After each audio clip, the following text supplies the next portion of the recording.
एक कॉन्सेप्ट है जिसका नाम है आफ्टर मीटिंग कॉन्सेप्ट। बहुत इंपॉर्टेंट सवाल बनता है इससे। आप इसको समझना और समझ के करने का कोशिश करना। इसको मैं यहाँ पे इसलिए पढ़ा रहा हूँ क्योंकि जो हम लोग अभी तक सेम कॉन्सेप्ट पढ़े हैं, टाइम सेम कॉन्सेप्ट, उसी का यूज करके यहाँ पर एक फॉर्मूला निकल के आता है। एक नहीं, दो फॉर्मूला निकल के आता है। वो दोनों फॉर्मूला से एसएससी मेंस में या फिर बहुत सारे एग्जाम बार बार सवाल पूछते हैं, उसको समझ लेना है। आप समझना इस सवाल को। पहले मैं बोलूं कि कोई पॉइंट ए है और कोई पॉइंट बी है। मान लो यहां एक और एक यहां, दो लोग हैं। ध्यान से समझना, पहले नोट्स बनाना बहुत इंपॉर्टेंट है। मैं बोलूं यहां से ए और यहां से बी। यहां से ए S1 के स्पीड में और यहां से बी S2 के स्पीड में चलना शुरू किया। यहां से एक लोग S1 के स्पीड में चले और यहां से एक लोग S2 की स्पीड में चले और यहां मिले। दोनों एक साथ चलना शुरू किए हैं, मतलब सेम टाइम पे चलना शुरू किए। ये बात ध्यान रखना। अभी तो हम लोग सेम टाइम के कॉन्सेप्ट के पास इसको पढ़ रहे हैं। दोनों सेम टाइम पे चलना शुरू किए। एक यहां से S1 की स्पीड से चलना शुरू किया, दूसरा वहां से S2 की स्पीड से चलना शुरू किया। और आफ्टर टी आवर्स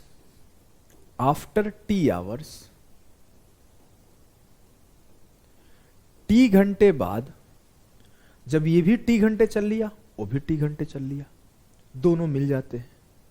मतलब मैं भी 10 घंटे चला, वो भी 10 घंटे चला, तो जाके कहीं मिल गए। तो आफ्टर टी आवर्स मैं इस पॉइंट पे मिल गया। अब यहीं से कॉन्सेप्ट चालू होता है, इसीलिए इसका नाम है आफ्टर मीटिंग। मिलने के बाद इस ए को यहां पहुंचने में T1 टाइम लगा और इस बी को यहां पहुंचने में T2 टाइम लगा। ध्यान से देखना, आफ्टर मीटिंग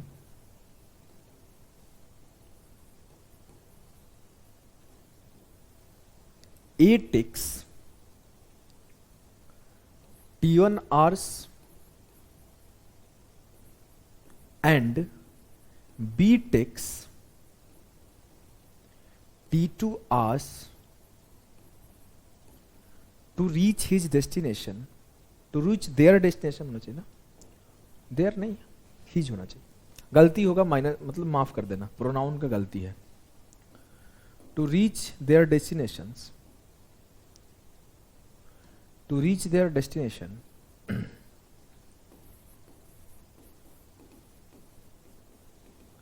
respectively।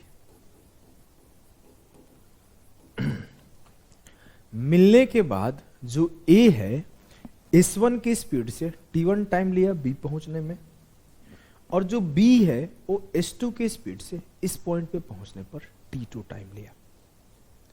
अब यहां से तीन कॉन्सेप्ट निकल के आते हैं। तीन फॉर्मूला निकल के आएगा इस स्टेटमेंट से। इंपॉर्टेंट है, इसीलिए अलग से छोटी वीडियो में पढ़ा रहा हूं। 20-25 मिनट का भी क्लास नहीं होगा, इसको याद रखना है। जैसे सवाल दिखे, आफ्टर मीटिंग दिखे, 5 सेकेंड में टिक करके निकलो, समय नहीं है हमारे पास। जैसे सवाल पढ़ना शुरू किए, आफ्टर मीटिंग पढ़ते ही खत्म, ऐसे सवाल बनाना है। अभी मैं आपको सिखाता हूं ना, क्यों चिंता करते हो। अगर मैं बोलूं कि यहां से यहां तक का डिस्टेंस d है, तो पहला सवाल है कि डिस्टेंस d क्या होगा। डिस्टेंस d क्या होगा। मैं अगर बोलूं तो मैं S1 के स्पीड से T1 टाइम में यहां से यहां तक गया हूं। अगर मैं 10 की स्पीड से 5 घंटे में यहां से यहां जाता तो 10 गुणे 5 50 किलोमीटर होता। अगर मैं यहां से 10 की स्पीड से 5 घंटे में यहां जाता तो 10 गुणे 5 50 होता। 10 मेरा स्पीड था, 5 मेरा टाइम था, तो जब मैं स्पीड से टाइम में मल्टीप्लाई करता तो डिस्टेंस आता। एकदम क्लियर है सर। मतलब यहां पे मैं S1 के स्पीड से T1 टाइम के लिए चला हूं, तो जो मेरा ये डिस्टेंस है वो S1 T1 है। जी हां, वो S1T1 है। और जो मैं यहां से यहां आया हूं वो किस स्पीड से आया हूं? वो इस S2 के स्पीड से आया हूं सर। वो मैं S2 की स्पीड से आया हूं और मैं S2 के स्पीड से T2 टाइम के लिए आया हूं। अगर मैं 20 की स्पीड से 6 घंटे चलता तो 120 किलोमीटर होता। तो मैं उस डिस्टेंस को क्या लिख सकता हूं? S2 into T2, S2 into T2। अगर अब मेरे से कोई डिस्टेंस पूछे तो मेरा ये डिस्टेंस S1T1 है, ये डिस्टेंस S2T2 है। तो जो मेरा डिस्टेंस होगा वो S1T1 प्लस S2T2 होगा। जी सर। जो मेरा डिस्टेंस होगा वो S1T1 प्लस S2T2 होगा। क्लियर है? Yes sir.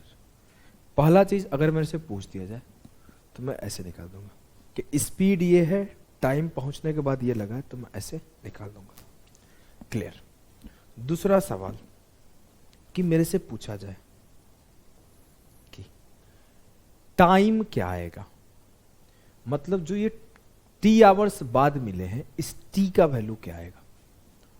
तो मैं आपको ना तीनों फॉर्मूला एक साथ लिख देता हूं क्योंकि स्पेस कम है और अगले स्लाइड पे प्रूफ करूंगा। एक फॉर्मूला आएगा कि टाइम T बराबर है under root of T1 into T2, और एक फॉर्मूला आएगा कि S1 अपॉन S2 बराबर होगा T2 अपॉन T1 के। इस तीनों फॉर्मूला को लिख लो। लिख लिए होगे? अब मैं चलता हूं अगले स्लाइड पर। मैं आपसे बोलूं कि यहां से S1 की स्पीड तक यहां गया और यहां से S2 की स्पीड से यहां आया, दोनों के दोनों T आवर्स के लिए चले हैं, मतलब सेम टाइम के लिए चले हैं। और आपने लास्ट क्लास में पढ़ाया था सर कि जब टाइम सेम होता है तो स्पीड का रेशियो डिस्टेंस के रेशियो के बराबर होता है। तो जो मेरा स्पीड का रेशियो है क्या है सर? यहां स्पीड S1 है और यहां स्पीड S2 है। तो S1 अपॉन S2 बराबर होगा, डिस्टेंस का रेशियो क्या है सर? यहां डिस्टेंस S2T2 है और यहां डिस्टेंस S1T1 है। क्लियर है? एकदम क्लियर है सर। तो S2T2 upon S1T1, S2T2 upon S1T1। फिर से एक बार समझाता हूं। मेरे से यह बोला गया है कि यहां से S1 की स्पीड से चला और यहां से S2 की स्पीड से चला तो यहां मिला, दोनों सेम टाइम इंटरवल के लिए चला है। अगर दोनों सेम टाइम इंटरवल के लिए चला है तो जो मेरा स्पीड का रेशियो होगा S1 से S2 वही मेरा डिस्टेंस का रेशियो होगा। तो मैं स्पीड का रेशियो लिखा और डिस्टेंस का रेशियो लिखा, दोनों के बराबर कर दिया। जब मैं बराबर किया, यहां से S1 को यहां भेजता हूं, S2 को यहां भेजता हूं, तो S1 अपॉन S2 का स्क्वायर बराबर होगा T2 अपॉन T1 के। क्लियर? अगर मैं बोलूं कि S1 अपॉन S2 क्या होगा तो बोलोगे sir square root of T2 upon T1। Note हो गया? यस सर, नोट हो गया, कोई डाउट नहीं है। अब देखो अगला लाइन, अगला प्रूफ देखना। अगर मैं बोलूं कि इस डिस्टेंस को S2T2 को T आवर्स में S1 की स्पीड से ट्रेवल किया गया है, डिस्टेंस ये है, स्पीड ये है, टाइम ये है। S2 की स्पीड से T2 टाइम में ट्रेवल किया गया है, लेकिन S1 की स्पीड से तो T आवर्स में ट्रेवल किया गया है। जी सर। तो मैं बोलूं कि इस डिस्टेंस को तो मैं ऐसे भी लिख सकता हूं कि S1 की स्पीड से T घंटे में और S2 की स्पीड से T2 घंटे में। जी सर। ये डिस्टेंस जो है S1 की स्पीड से t घंटे में चला गया है और S2 की स्पीड से t2 घंटे में चला गया, तो मैंने ये लाइन लिखा कि S1 इंटू टी बराबर है S2 इंटू T2 के। यहां पे कोई कंफ्यूजन तो नहीं है ना? नहीं सर, कोई कंफ्यूजन हमें तो बिल्कुल नहीं है।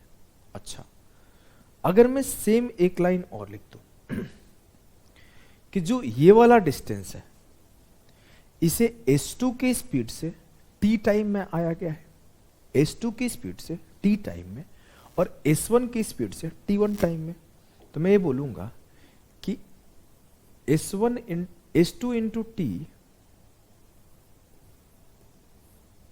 बराबर है S1 इंटू T1 के। फिर से समझो, जो मेरा ये छोटू डिस्टेंस है इसे जब मैं S1 की स्पीड से चला हूं तो T1 टाइम लिया हूं, और जब मैं S2 की स्पीड से चला हूं तो T टाइम लिया हूं, T टाइम लिया हूं। तो मैं S2 इंटू टी बराबर किया S1 इंटू T1 के। क्लियर है? जी सर। अब मैं इन दोनों को मल्टीप्लाई कर दिया कि 1 इंटू टू, तो S1 into S2 into T into T का स्क्वायर बराबर होगा S2 into S1 into T2 into T1। S1 S2 से S1 S2 खत्म हो गया, T का स्क्वायर बराबर हुआ T1 इंटू T2 के, तो T बराबर हुआ square root of T1 into T2। और भी बहुत सारे तरीका है इसे प्रूफ करने का, ऐसा बिल्कुल नहीं है कि सिर्फ यही तरीका है इसे प्रूफ करने का। तो मुझे दूसरा प्रूफ यहां से मिला, तो मुझे अगर टाइम पूछा जाए तो मैं सीधा ऐसे निकाल दूंगा, अगर स्पीड पूछा जाए तो ऐसे। आ जाओ सवाल देखते हैं। सवाल देखो क्या है। पहला सवाल, two buses started at same time from two towards each other. एक दूसरे की तरफ स्टार्ट करती है, दोनों के दोनों। आफ्टर क्रॉसिंग, बस यही वर्ड पढ़ना है आपको सवाल में, आफ्टर मीटिंग, आफ्टर क्रॉसिंग, बस खत्म। जैसे आपको आफ्टर क्रॉसिंग, आफ्टर मीटिंग का नाम है, दो फॉर्मूला घूम जाना चाहिए, कम से कम ये दो फॉर्मूला घूम जाना चाहिए आपके दिमाग में। आफ्टर क्रॉसिंग दे टूक 6 घंटे 40 मिनट एंड 3 घंटे 45 minute in reaching there destination respectively, find the ratio between their speed. अगर उनका मिलने के बाद लगा हुआ टाइम 6 घंटे 40 मिनट और 3 घंटे 45 मिनट है, तो उनके गति का अनुपात क्या होगा? मुझे पता है सर, S1 अपॉन S2 जो होता है ना, T2 अपॉन T1 होता है, तो ये T2 होगा, ये T1 होगा। तो 3 घंटे 45 मिनट को मैं एक काम करता हूं, मिनट में लिख लेता हूं। तो 60 तिया 180 और 45 कितना होगा? 225। और 60 छक्के 360 और 40 क्या होगा? 400। रेशियो निकल के आया 15/20, काटा 3 5 15, 5 तिया 15 और 5 चौके 20, 3:4। उनकी गति का अनुपात 3:4 में होना चाहिए। क्लियर? जी सर, एकदम क्लियर है। अगर ये पूछ लेता कि वो दोनों एक दूसरे से कितने देर बाद मिले हैं, तो आप क्या करते? ये टाइम लगा दो कि T बराबर होगा 6 घंटे 40 मिनट का मतलब होता है 400 मिनट, और 3 घंटे 45 मिनट का मतलब होता है 225। 20 गुणे 15, 300 मिनट, या फिर अगर मैं इसे आवर में बदलूं तो 5 घंटे बाद एक दूसरे से मिले हैं, 5 घंटे बाद एक दूसरे से मिले हैं, लेकिन पूछा नहीं गया है तो ये काम नहीं करना है। अगले सवाल को सॉल्व करो। सवाल ये है कि दो cars, first from A to B and the other one from B to A, start simultaneously. After meeting between A and B, they reached their destination after 9 hours and 16 hours respectively. What is the speed of the second car if the speed of the first car is 56 km/h? दो car पहले A और B तक और दूसरी B से A तक एक साथ शुरू होते हैं। A और B के बीच की मिलने के बाद वे क्रमशः 9 घंटे और 16 घंटे के बाद अपने गंतव्य पर पहुंचते। यदि पहली कार का स्पीड 56 है तो दूसरे का क्या होगा? S1 अपॉन S2 बराबर होता है T2 अपॉन T1, 9 अपॉन 16, नहीं 9 तो पहला है, 16 दूसरा है, T2 16 होगा ये 9, तो ये बराबर होगा 4/3 के। तो 14 चौके 56, 14 तिया 42, काट के देख लो, 3 गुणे 56 बराबर 4x, 42 ही आएगा। जी सर, अगले सवाल को सॉल्व करो। सीजीएल मेंस का है वो सवाल आई थिंक, हाँ मेंस 2019 मेंस का। A and B are traveling towards each other from the points P and Q respectively after crossing each other. बस ये लाइन पढ़ना, after crossing. After crossing each other, A and B take 6i1 upon 8 hours and 8 hours respectively to reach their destination. If the speed of B is 16.8, then speed of A. Speed of A x ले लिया, B हो गया 16.8, A को लगा है 6i1 upon 8 और B को लगा इतना, अपोजिट लिख लो, 8 अपॉन 6 8 48 एक 49/8, यहां 49 आएगा तो 8 ऊपर चला जाएगा, कोई दिक्कत नहीं सर। रेशियो क्या आया 8/7, 7 बराबर है 16.8, 24 7 है 168, 24 8 है 192, 19.2 जो होगा करेक्ट आंसर होगा। रेशियो निकालना है, कुछ करना नहीं है। चलो इस सवाल को देखो, देखो ये भी टीयर 2 का सवाल है। बोला है the speed of A is 20% more than the speed of B. A और B moving towards each other from X and Y respectively at the same time on the same day. A का speed B से 20% ज्यादा है, मतलब ए का speed 6 है और B का स्पीड 5 है, तभी तो 20% ज्यादा है। तो इनका S1 अपॉन S2 मिल गया। After meeting on the way A and B take P hours and 7.5 से 1 upon 5 hours. B लिया है 7 × 5 = 35 से 36/5 और A लिया है P, तो 36/5 अपॉन P। तो आपको बताना है कि वैल्यू ऑफ P क्या होगा। इसको स्क्वायर कर दूं तो ये 36/25 बराबर 36/5P हो जाएगा। 36 से 36 का 5 से 5 का P बराबर 5। क्लियर? हल्का सवाल है सब। इन सब सवालों में आपको बस एक फॉर्मूला छोटा सा याद रखना है, हवा में उड़ा दोगे ऐसे सवालों को। बोला है कि 2 कार है, फर्स्ट A to B दूसरा B to A simultaneous after meeting A और B। एक 9 घंटा ले रहा है और एक 16 घंटा ले रहा है, तो कितने देर बाद वो दोनों मिले होंगे। तो आपसे T पूछा है, 9 × 16 कर दो, 12 आंसर। जो इस टाइप का सवाल है टाइम पूछने वाला ना, वो नहीं पूछा जाता है। जो सबसे ज्यादा पूछा जाता है यही पूछा जाता है। मैं चाहता तो 2-3 सवाल उस टाइप का बना लेता, टाइम पूछने वाला, लेकिन मैंने नहीं बनाया। रीजन कि पूछा ही नहीं जाता है, तो एक सवाल मैंने रख लिया था और एक सवाल शुरुआत में ही बता दिया, थ्योरी भी बता दिया, तो आपका प्रैक्टिस हो गया।